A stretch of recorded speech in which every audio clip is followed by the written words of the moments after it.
Welcome to the fourth one of these videos. All right, in this video, we're actually going to start constructing the models. I'm going to be talking a bit about time. Now, it takes a fair amount of time to run a lot of these processes. So you need to be kind of aware of the number of cores that you're using and make sure that you're using as many as you can. So with this parallel function, we can find out how many cores we have. On this computer, I have 12 cores. This is not a particularly, this is not a supercomputer. I'm using, what did it cost me? It cost me about 300 US dollars about 3 years ago, right? So this is not, it was secondhand. I did put in a $150 GPU about a year ago. But yeah, today I'm going to be using the CPU cores, not my GPU cores. Let me talk about why. So modern computers have multi-core CPUs, and you might think of a GPU as a multi-core processor, right? So a GPU is made for, well, graphics processing, right? But more recently, we find that GPUs are used in Bitcoin mining. And the reason why they're used in Bitcoin mining is because they have all of these cores for doing all of these simultaneous processes, which is why they're used in computer gaming, because they're able to do various graphical things at the same time, which is why we need these multiple core processors.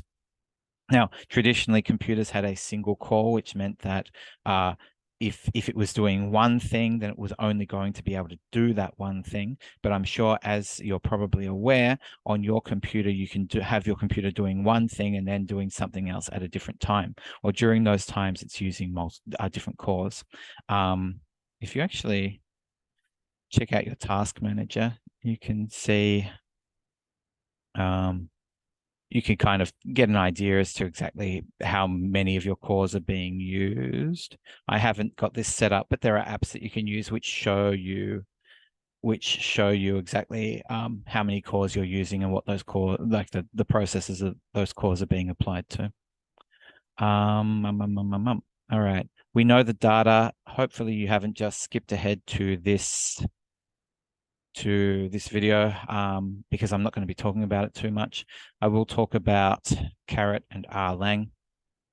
I had endless issues this morning. I was actually supposed to make this video this morning, but I've had endless issues with the Caret package. It seems to have a problem with RTools. I'm going to be showing you a study, a poker-monastic study that I published earlier this year. Today. And in that study, if you go to the OSF repository, I talk about a work through where basically I downloaded an old version of RTools in order to get my version of R to be compatible with the Caret package. Endlessly annoying. Anyway, what I've done here is I've included this, which will work around most issues. However, what it does is it means that certain functions in the Caret package don't get loaded. We're not using those functions today. So if you get those error messages that things like ggplot2 hasn't been loaded, well, don't worry about it, because we're not going to be using ggplot2 today. All right, we know how to mean split. We talked about this already. We are taking the average of the gender column, which these are Likert scale averages. We are calculating the mean. Then we're using this if-else function to assign a score higher than the mean, a score of 1, and a score lower than the mean, a score of 0. So now we should have a gender category column. Now, k-folds. So let's go and talk about that study. Okay, this is a study that was published earlier this year. I think this might be my favorite study at the moment. I think this might my favorite study of mine at the moment. I wouldn't be so presumptuous to think that it's my favorite study of all, but this is my favorite study of mine at the moment. This is a random forest study. Random forests are kind of an earlier version of the XGBoost algorithm.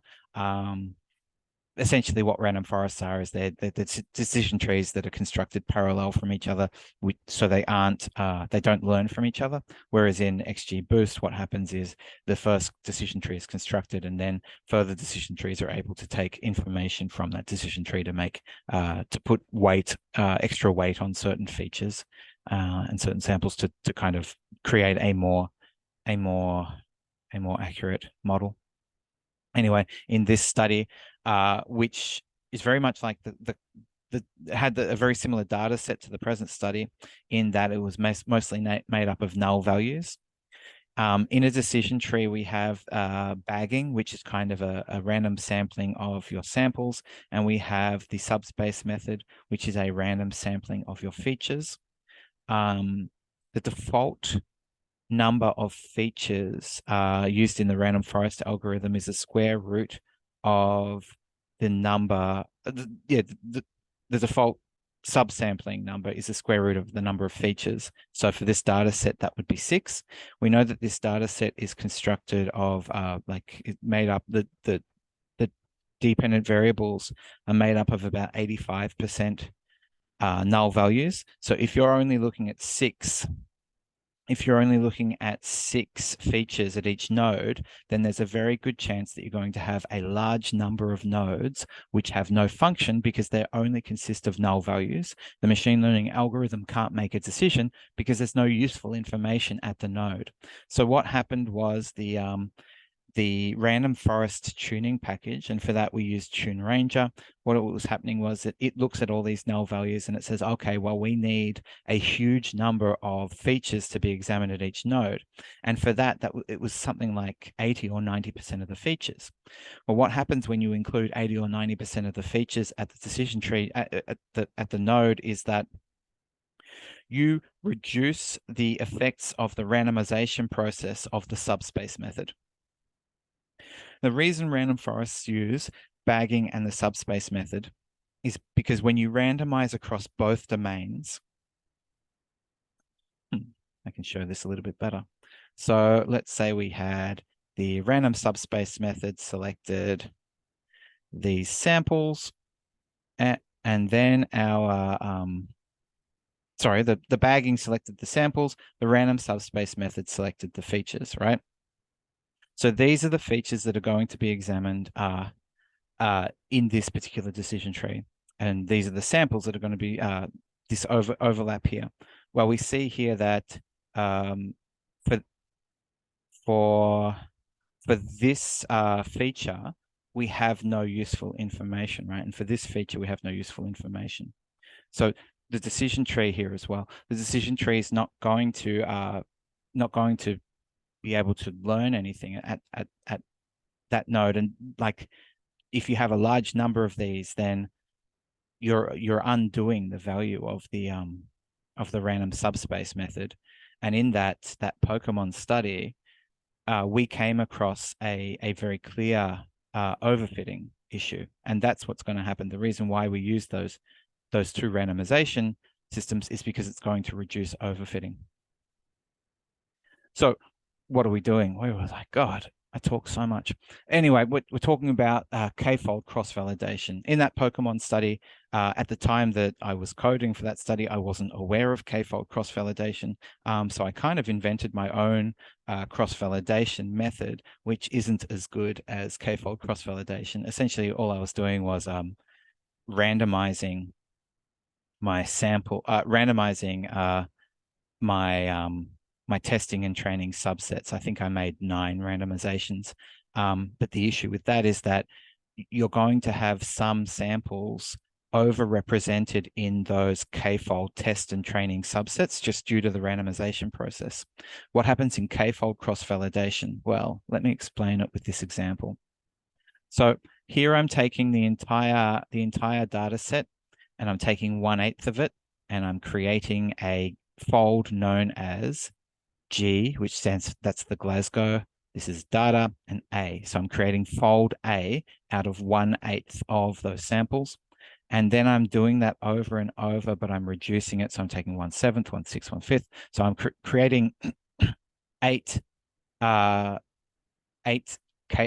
folds, which should be about like the same number. So we've got, whoops, excuse me.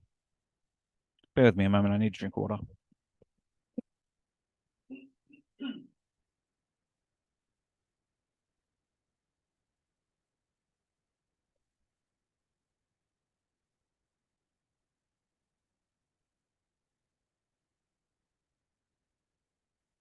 Sorry about that.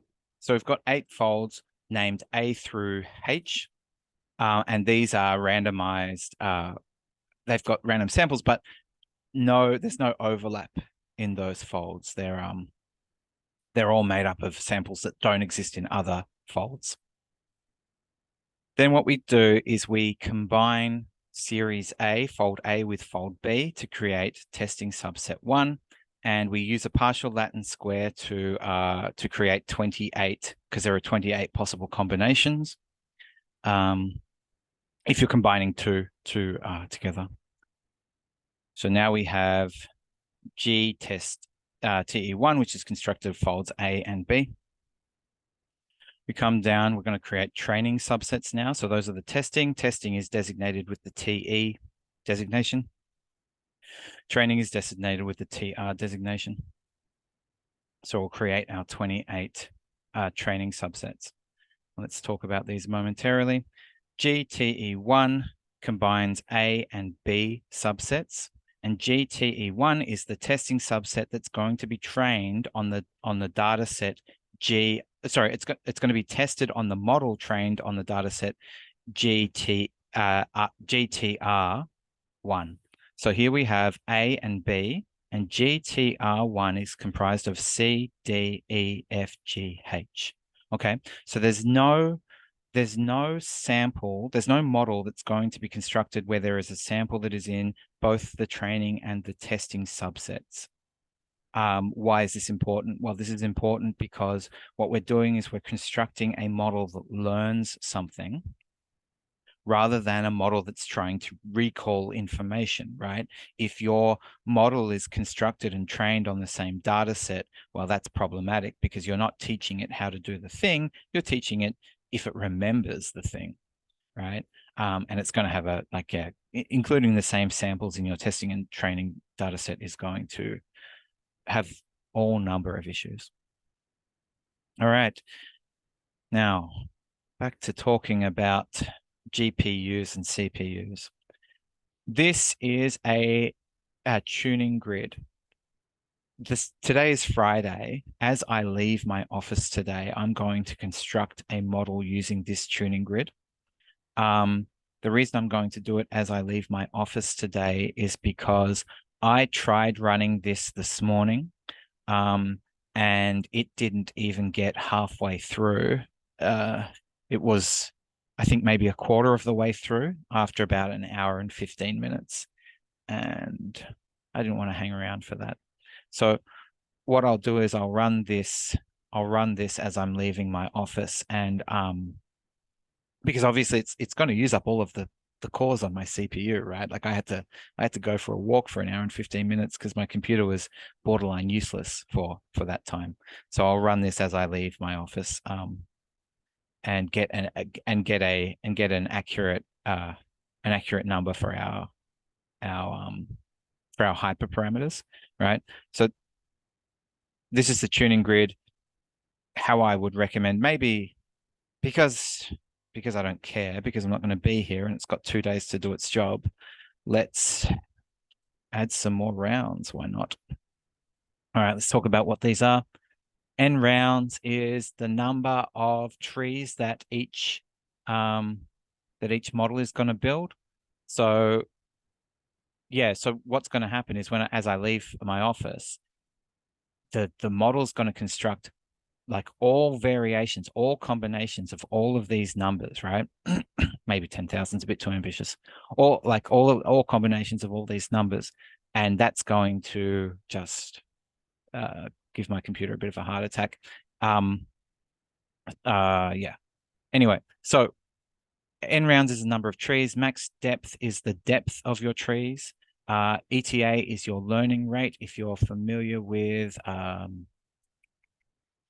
if you're familiar with like converging your cost functions, your gradient descent, this is how big. So oh God, do I have to talk about this now? No, not really. I'm not gonna. Anyway, this is your learning rate. It's going to have a big effect on how long the models take to train. Gamma is your loss reduction. Col sample by tree is the percentage of features examined at each node. Min child weight is the minimum sum of the instance weight. So the nope. And subsample. Subsample is the subsample ratio for the training instances. I could probably explain that a little bit better. This specifies the fraction of the training data to be randomly sampled for each boosting iteration. All right. Now, I did, after I ran this and it didn't work, I ran a slightly more conservative model that wasn't going to eat up all my resources. This is that here. So in this video, I'm just going to show you how to construct the model and analyze the output of the model.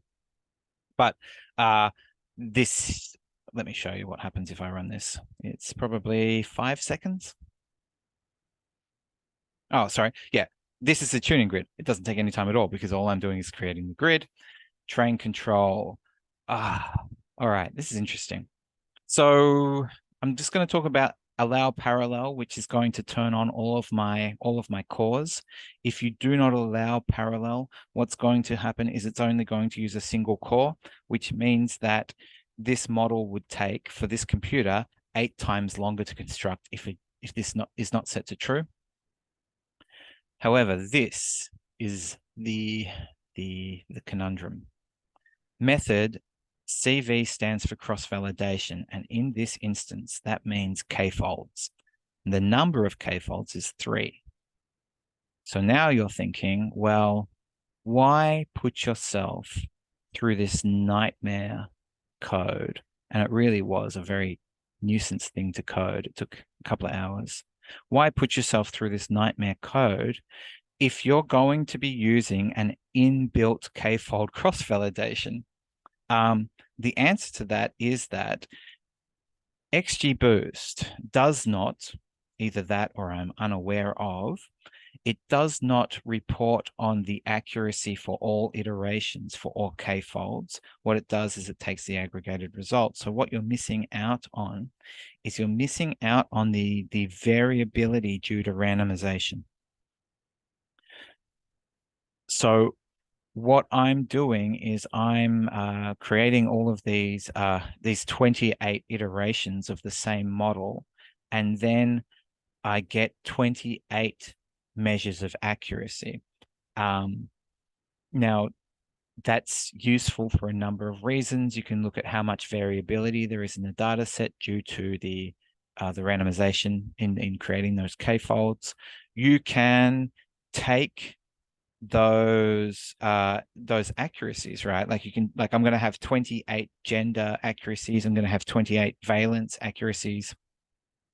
And I can do a linear regression model to see if there's a statistically significant difference between those. Now, it's a little bit redundant to run a linear regression model on a XGBoost algorithm output, because the XGBoost model in its construction did many thousands of these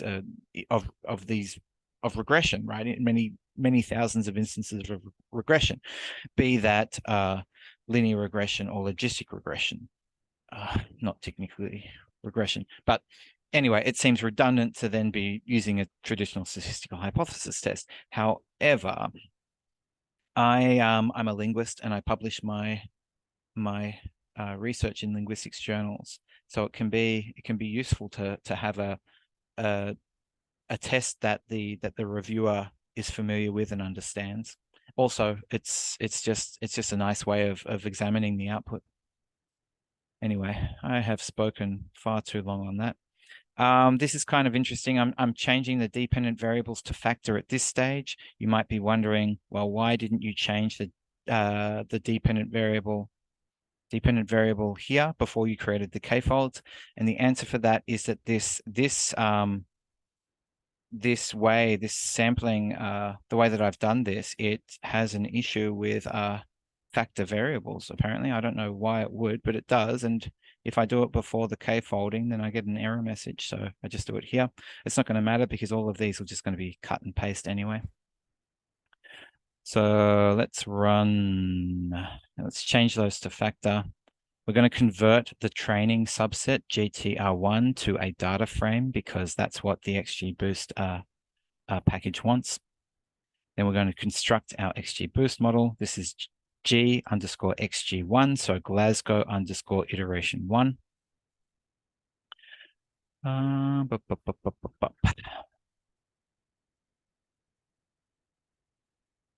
Oh, have I not loaded a package? Let me see. If I'm getting that error message, it's the carrot package, which is loaded.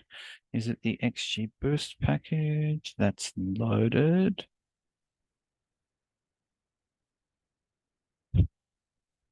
It's not deep. Okay. Nope. Nope. That's not okay. That's something strange. There should be no reason for this. Oh, maybe I didn't hit this button. Yeah, I didn't hit that button. Okay, wonderful. Now this should take about 10 seconds and we're done. It's aggregating the results of the K-folds, fitting the final model on the full training set. We're going to feed our GTE1 into that model that we just created. So let's do that. Using this is the predict function. And then we should be able to get our confusion matrix. And we can take a look at that. All right. So this is the confusion matrix. So this is, oh no, I'm going to go and have to figure out. I'm not sure if this is females assigned to female or males assigned to male, but this is a correct assessment. This is a correct assessment as well. So I can't remember. I don't want to assume one or the other, and I can't remember how it outputs, so I'm going to have to go away and find out.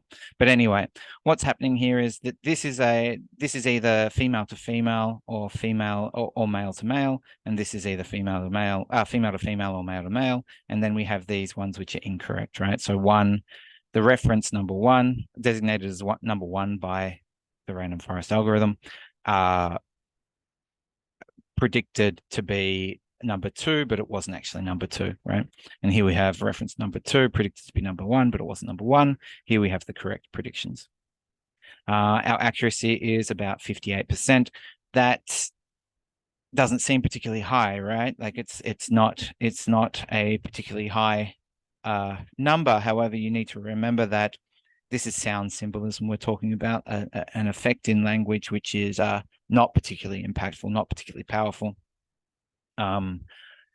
Each of these psycholinguistic domains is going to have a kind of like a different level in it. And in American English, I think that this, like, gender might be one of the stronger effects, right? Like we just don't know yet. And here we have our p-value. Oh, yes. We'll probably talk about it in a later video. I guess I'm gonna have to make another one of these silly things. Anyway, I'm gonna have to make another one of these because you're probably thinking, well, you've got all these iterations and you have these p-values. How do you combine multiple p-values? There are algorithms for that. I'll be using Fisher's method, just because when I was looking on the various code repositories, that was the one that was recommended. All right, now we're going to take a look at the variable importance. Variable importance reports on which sounds were most important to the model, which sounds were most important to helping make decisions in the model. And here we have K, This is the high front E, P, the high front E. I'm not familiar enough with alphabet. I'm going to have to look these up. But your big ones are these 5.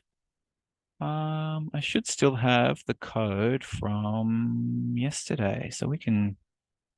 No, which code am I looking for?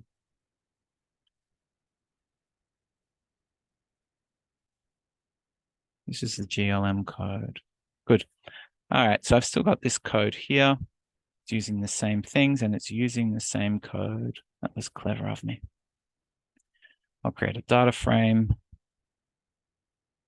Don't need to check. Create the model. Use the summary. All right. So here, our significant high front E's. Here's that, whatever that is. The I sound, w, t, k, right? So Z value negative. So the high front vowels are feminine. Your plosives are masculine. And your sonorant consonants are feminine. So that gives us an idea as to what's going on here. Yeah. So we should probably talk about the nature of how the two data sets differ in terms of their dependent variable. All right, I'm going to do that. And before I do, all I need to do to kind of create all the iterations of the models is I can look for the number 1. I can replace it with number 2. However, you need to be kind of careful. If there is a number 1 anywhere in here, then it's going to change that, and that's going to completely mess up your model. So just be aware when you're doing this find replace function to check here to make sure that the number that you're changing, because it's going to change it. I would suggest just changing it and then changing it back, but do not forget because it will make a nightmare. All right, so this is number 2. Let's run it and see how different it is so we can get an idea as to exactly how much variability we find. Remember that these are very basic models. These aren't going to be the complexity of the models that we eventually run. Here we have a 60% accuracy and a highly significant model. And we may as well take a look at the feature importance to see if it's using the same things. Yep, K, E, and L. All right, so very similar, very similar findings, which is what you'd expect. But there'll be a lot less variability when we start constructing those more complex models. Anyway, we were going to talk about tails. All right, here we have the Glasgow norms, and we have what is a two-tailed dependent variable. With the Glasgow norms, a low score in arousal was something that is unarousing, and a high score is something that is arousing, and the midpoint is something that is neutral, right? So we have these two-tailed dependent variables. Size, low number is small, high number is big. Gender, low number is feminine, high number is masculine, right? We have all of these two-tailed variables. However, in the NRC dataset, we have one-tailed dependent variables. Is this word associated with anger? Yes or no? Is it associated with anticipation? Yes or no, right? So we have these two variables. One is in the Glasgow norms, we have two-tailed variable, and in the NRC data set, we have one-tailed variable. Now, let me explain this in a way that I explained it to a reviewer recently. All right, so let's say you were creating an image recognition model, and in that model you had pictures of dogs, and then you had pictures that don't have dogs in them, and you're training this model to differentiate between dogs and non-dogs, right? So the output of this model is going to have correct positives, which means that there was a dog in the picture and the model said, this is a picture of a dog. It's going to have it's going to have correct negatives, right? Which is where the model says, hey, this is a picture and there's no dog in it. And then it's going to have false positives, which would be a picture of nothing, but the model says that there is a dog in it, and correct and false negatives, which is where it says, hey, there's no dog in this picture, but there's actually a dog there, right? That's a one-tailed test, right? Is there a dog or is there not a dog? In a two-tailed test, what we've done is we've reconstructed that model. Just need a drink. We've reconstructed that model, but this time we've said to it, hey, I've got a pile of pictures here. Some of them have cats in them, some of them have dogs in them. Can you please tell me which have dogs and which have cats? And in this case, what you have is dogs that are correctly identified as dogs, cats that are correctly identified as cats. Then you have cats that are incorrectly identified as dogs and dogs that are incorrectly identified as cats. So there is no true false dimension in this data set, right? When you're dealing with a two-tailed hypothesis. That's going to have implications for the way that we analyze the output of the models. I'm done. I think that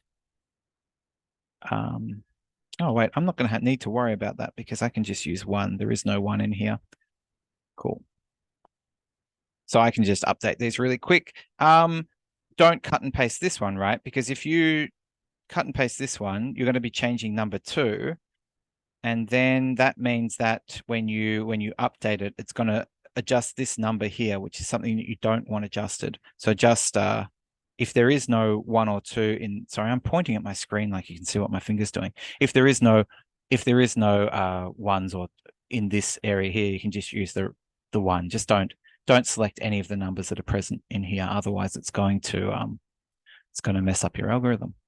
All right, that's it. I'm done. I want to say have a nice weekend, but there's a very low chance you're actually watching this on a Friday. Anyway, have a nice weekend. Gotcha. See ya.